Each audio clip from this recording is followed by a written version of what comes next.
Hello everyone, welcome to the channel. I am doctor Alisha Gupta और आज का हमारा वीडियो है sciatica पर। तो हम पहले जान लेते हैं कि sciatica का मतलब होता क्या है। तो इन जनरल sciatica को हम दर्द यानी पेन बोल सकते हैं। अभी इसका नाम sciatica ही क्यों रखा, तो उसके लिए हम बात करते हैं एक sciatica नर्व के बारे में। तो sciatica नर्व होती है वो लोअर बैक यानी हमारा जो कमर का नीचे वाला हिस्सा होता है उससे पीछे की ओर सबसे पहले वो बटक्स यानी हिप वाले हिस्से में जाती है, वो फिर उसके बाद थाई पे और फिर नीचे पैर तक पीछे से आती है। तो ये जो इसका पूरा रास्ता होता है वो अफेक्ट हो जाता है डिस्क हर्निएशन की वजह से या बोनी स्पर की वजह से या फिर स्पाइनल स्टेनोसिस यानी वो जो एरिया होता है स्पाइन का वो कंप्रेस हो जाता है, उसकी वजह से भी हमें ये दिखाई दे सकती है। कॉमनली तो ये वैसे एक ही साइड यानी एक ही पैर में दिखाई देती है, पर दोनों साइड में ये हो सकता है। इस कंडीशन में हमें नमनेस फील होगी, थोड़ी टिंगलिंग सेंसेशन और वीकनेस फील होता है। पर यदि कंडीशन वर्स हो जाए यानी हमें बॉवल एंड ब्लैडर की कोई डिसफंक्शन हो जाए यानी हमें हमारे टॉयलेट वाला कुछ इशू हो रहा है या फिर बहुत ही कमज़ोरी फील हो रही है, तो हमें तुरंत ही डॉक्टर के पास जाना चाहिए। और अब हम बात करते हैं इसके सिम्टम्स के बारे में। जो पहला सिम्टम है इसका वो है टिंगलिंग एंड नमनेस, यानी उस पूरे एरिया में हमें कमज़ोरी फील होगी। अब नेक्स्ट जो है वो है डिस्कम्फर्ट, हमें डिस्कम्फर्ट होगा और पेन भी माइल्ड से सीवियर भी हो सकता है। जैसे हमें कभी कभी बस नॉर्मल मसल पेन हो रहा है या फिर हमें कभी एकदम इलेक्ट्रिकल शॉक जैसे भी फीलिंग हो सकती है। नेक्स्ट है हम यदि कंटिन्यूस बैठे हैं एक जगह पर उस समय भी हमें पेन हो सकता है या फिर खांसने या छिंकने से भी हमें ये पेन बढ़ सकता है। अब नेक्स्ट हम बात करते हैं इसके कॉजेज़ जैसे कि मैंने आपको बताया कि डिस्क के हर्निएशन की वजह से यानी जो डिस्क है वो बाहर की ओर निकल गई है और कंप्रेस हो गई है, उसकी वजह से भी हमें ये हो सकता है। नेक्स्ट है जो sciatic नर्व है वो किसी भी प्रॉब्लम की वजह से कंप्रेस हो गई है या बोनी स्पर की वजह से कंप्रेस हो गई है, तो हमें ये कंडीशन दिखाई दे सकती है। नेक्स्ट हम बात करते हैं इसके रिस्क फैक्टर। तो सबसे पहला जो रिस्क फैक्टर है वो है ओबेसिटी। मोटापे की वजह से भी हमारा जो स्पाइन है उसमें गलत प्रेशर जाता है, तो उससे भी ये जो नर्व है वो कंप्रेस हो सकती है।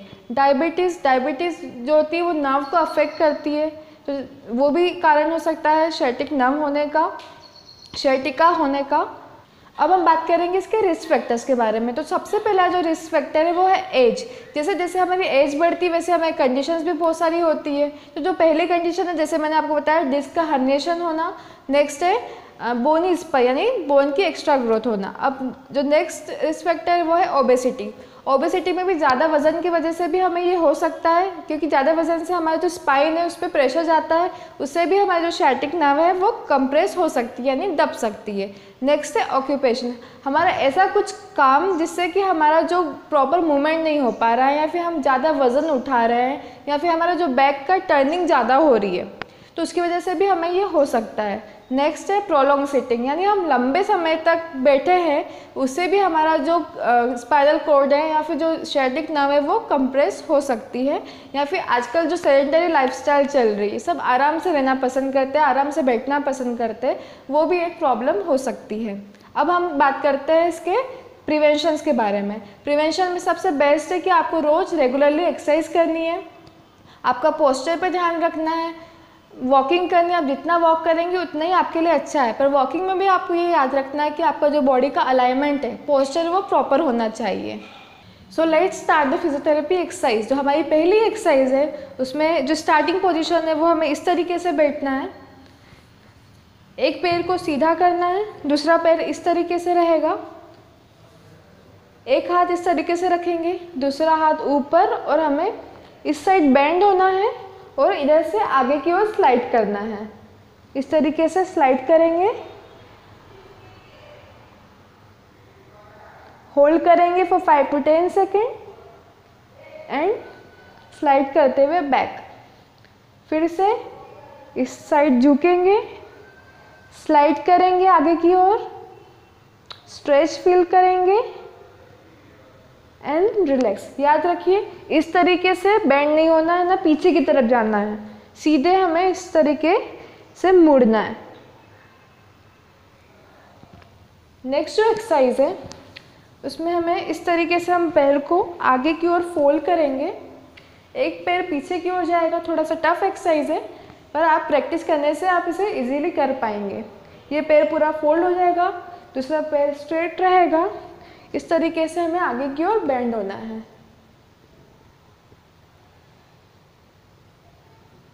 होल्ड करेंगे फॉर 5 to 10 सेकेंड,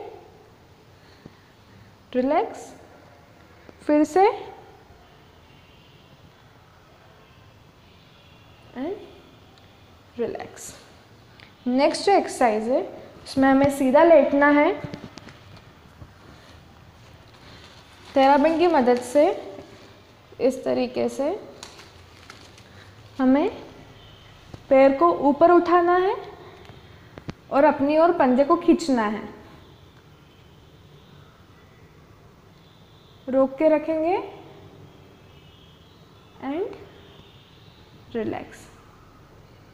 इस तरीके से हम पैर को भी बेंड कर सकते हैं। फिर से उठाइए, पंजे को अपनी ओर खींचिए एंड रिलैक्स।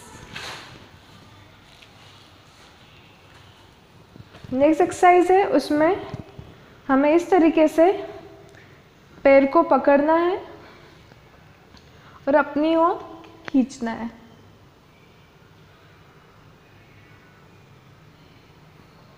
रिलैक्स, फिर से जितना हम अपनी ओर खींच पा रहे हैं हमें खींचना है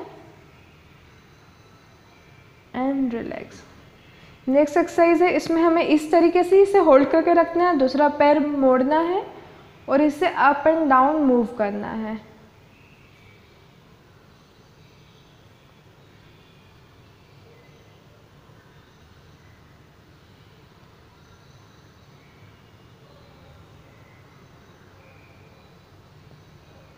एंड रिलैक्स।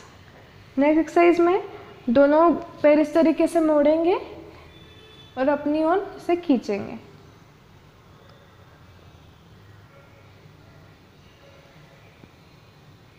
डाउन, फिर से अपनी ओर खींचेंगे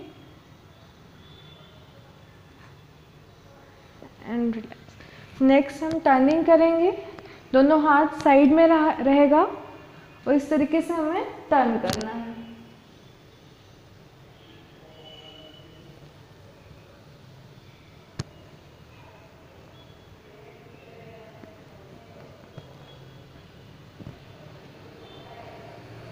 इसमें जो मेन एक्सरसाइजेस रहेगी, सारी एक्सरसाइज में हमें बैक की स्ट्रेंथनिंग प्लस हमारी जो कोर स्ट्रेंथनिंग है इस पे फोकस करना है।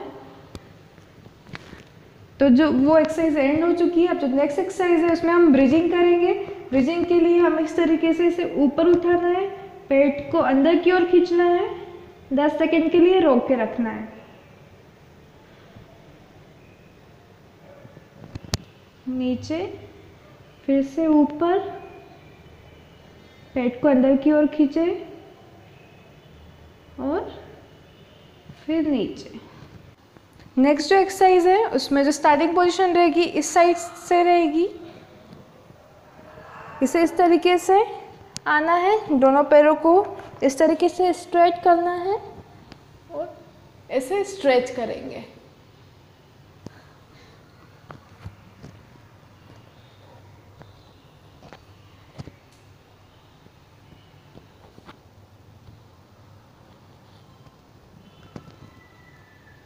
यदि आपको ये डिफ़िकल्ट लग रही है, नेक्स्ट जो है इसमें हम मॉडिफिकेशन करके हम इसे इस तरीके से भी स्ट्रेच ले सकते हैं।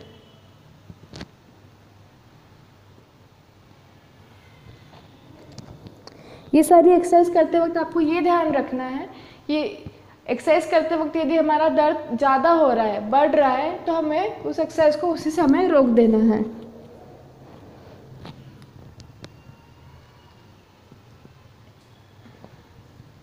And relax. ये सारी एक्सरसाइज आप दिन में एटलीस्ट 2 से 3 बार करिए और सारे जो एक्सरसाइज है 10 रिपीटेशंस। जैसे जैसे आप एक्सरसाइज कर पा रहे हैं आपके लिए इजी हो गया है, आप इसके काउंटिंग बढ़ा सकते हैं। आई होप आपके लिए वीडियो हेल्पफुल रहा होगा। So like the video and subscribe the channel ताकि आपको आगे और फिजियोथेरेपी रिलेटेड वीडियोस मिलते रहे।